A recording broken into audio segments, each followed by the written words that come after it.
পানি যেহেতু তুমি ঘোলা করতেছো, তাহলে আমি একটু ঘোলা করি। তোমার স্বামী এই সংসারে কত টাকা দেয় সেই হিসাব করতে গেলে তো তোমার এই বাড়িতে বান্দিগিরি খাটা উচিত। বন্ধুরা, ডালি বাড়িতে এবার এমন এক প্রলয়ঙ্করী ঝড় উঠতে যাচ্ছে যা পুরো বংশের অস্তিত্বকে নাড়িয়ে দেবে। সত্যের মুখাশ ছিঁড়ে বেরিয়ে আসছে কুৎসিত সব ষড়যন্ত্রের ইতিহাস। ডালি বাড়ির দেয়ালে দেয়ালে যে মিথ্যার পাহাড় গড়ে তোলা হয়েছিল তা কি এবার তাসের ঘরের মতো ভেঙে পড়বে? আজকের এই বিশেষ রিভিউতে আমরা বিশ্লেষণ করব ৭৩তম পর্বের সেই হাড় কাঁপানো মুহূর্তগুলো এবং খুঁটিয়ে দেখব আগামী পর্বে কি ভয়ঙ্কর পরিণতি অপেক্ষা করছে সালাউদ্দিন, তৈয়ব আর আমেনাদের জন্য। ভিডিওটি ১ সেকেন্ডের জন্য মিস করবেন না, কারণ আজকের আলোচনায় এমন কিছু তথ্য বেরিয়ে আসবে যা আপনাকে থমকে যেতে বাধ্য করবে। নাটকের শুরুতেই আমরা দেখলাম সালাউদ্দিনের সেই মাস্টার স্ট্রোক, যা দেখে পুরো এলাকার মানুষ স্তম্ভিত। সালাউদ্দিন যে মেম্বারের পাতা জালে নিজেকে বিলিয়ে দেওয়ার অভিনয় করছিল, তার আড়ালে ছিল এক বিশাল পরিকল্পনা। মেম্বার ভেবেছিলেন সালাউদ্দিনকে দিয়ে মাদক পাচারের কাজ করিয়ে তিনি ধরাছোঁয়ার বাইরে থাকবেন, কিন্তু সালাউদ্দিন প্রমাণ করে দিল যে সে কেবল ডালিবাড়ির অবহেলিত সন্তান নয়, সে ন্যায়ের এক অপরাজেয় সৈনিক। অত্যন্ত ঠান্ডা মাথায় সে মেম্বারকে পুলিশের জালে আটকে দিল। সালাউদ্দিন নিজ হাতে যখন মেম্বারকে পুলিশের কাছে সোপর্দ করছিল, মেম্বারের চোখে সেই ভয় আর সালাউদ্দিনের চোখের তেজ বুঝিয়ে দিচ্ছিল যে সত্যের জয় অনিবার্য। এই ঘটনাটি সালাউদ্দিনের চরিত্রের এক বিশাল বিবর্তন। তবে চিন্তার বিষয় হলো, এই দুর্ধর্ষ মেম্বার কি জেলে গিয়ে শান্ত থাকবে, নাকি তার বাহিনী সালাউদ্দিনের উপর অতর্কিত কোনো হামলা চালাবে? এদিকে ডালি বাড়িতে এখন বইছে অশান্তির বিষাক্ত বাতাস। বাড়ির ভেতর চলছে এক অদৃশ্য যুদ্ধ, যার একদিকে আছে নতুন বউ আসিয়া আর অন্যদিকে ধুরন্ধর জায়েদা। আসিয়া এই বাড়িতে আসার পর থেকেই সে নিজেকে জাহির করার চেষ্টা করছে, যা জায়েদা কোনোভাবেই মেনে নিতে পারছে না। তাদের এই মানসিক লড়াই বাড়ির পরিবেশকে বিষিয়ে তুলছে। জায়েদা মনে মনে ভাবছে আসিয়াকে কিভাবে শায়েস্তা করা যায়, কিন্তু আসিয়াও যে কম যায় না তা সে বুঝিয়ে দিচ্ছে প্রতিটি পদে পদে। এই দুই মহিয়সীর ক্ষমতার লড়াইয়ে ডালি বাড়ির শান্তি এখন সুদূর পরাহত। জহিরও এখন আর আগের মতো নেই। সে খুব ভালোভাবেই উপলব্ধি করতে শুরু করেছে যে তার মা জায়েদা আসলে কতটা স্বার্থপর আর লোভী।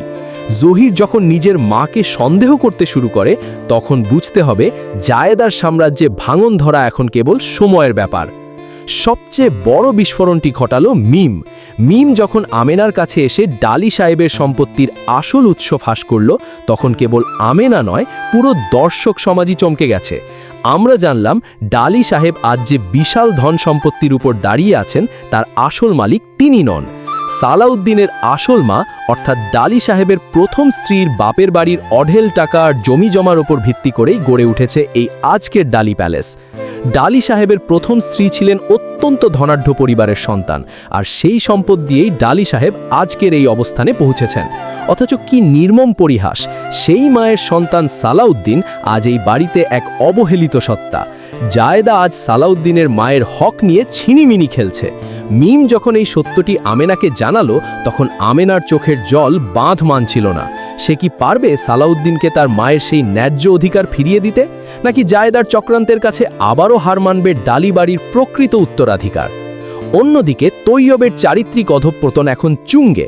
সে তার বাবার সম্পত্তির দলিল আলমারি থেকে চুরি করে বন্ধক রেখেছে এবং এর বিনিময়ে ৫০ লক্ষ টাকা ঋণ নিয়েছে।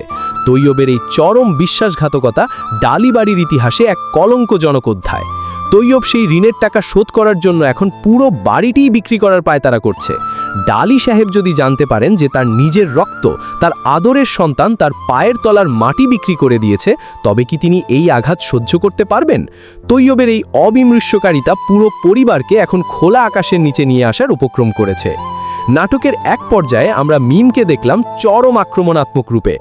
আসিয়া যখন মিমের ওপর খবরদারি করতে যাচ্ছিল, মিম তাকে মুখের ওপর স্পষ্ট জানিয়ে দিল যে আসিয়া এই বাড়িতে দাসী হওয়ার যোগ্যতাও রাখে না। মিমের এই রুদ্রমূর্তি আসিয়াকে কিছুটা বিচলিত করলেও সে হয়তো ভেতরে ভেতরে বড় কোনো চাল চালছে। আসিয়া আর মিমের এই বিরোধ কি শেষ পর্যন্ত আমেনার সংসারকেও নাড়িয়ে দেবে? ঠিক এই সংকটের মুহূর্তে আমেনার খালা আর খালু অর্থাৎ মিমের বাবা মা বড় কোনো বিপদে পড়ে আমেনার দরজায় এসে আবেদন করেছে। আমেনা চিরকালই পরোপকারী, সে এবারও তার আত্মীয়দের জন্য সাহায্যের হাত বাড়িয়ে দেবে। কিন্তু ডালি বাড়ির এই অগ্নিগর্ভ পরিস্থিতিতে আমেনা নিজে কতটুকু নিরাপদ থাকবে সেটাই এখন বড় প্রশ্ন। সবচেয়ে চাঞ্চল্যকর সৃষ্টি ছিল জহিরের রণমূর্তি। জহির যখন আলাউদ্দিনকে নির্বিচারে মারধর করছিল তখন যেন তার ভেতরে জমে থাকা সব ক্ষোভ আগ্নেয়গিরির মতো বের হয়ে আসছিল। জহির হয়তো এমন কোনো জঘন্য কাজ করেছে বা এমন কোনো সত্য গোপন করেছে যা জহিরের সহ্য সীমা ছাড়িয়ে গেছে। জহির আর আলাউদ্দিনের এই রক্তক্ষয়ী সংঘর্ষ ডালি বাড়ির কোন্দলকে আরও উস্কে দিল। জহির কি এবার সরাসরি তার মা জায়েদার বিরুদ্ধে বিদ্রোহ ঘোষণা করবে?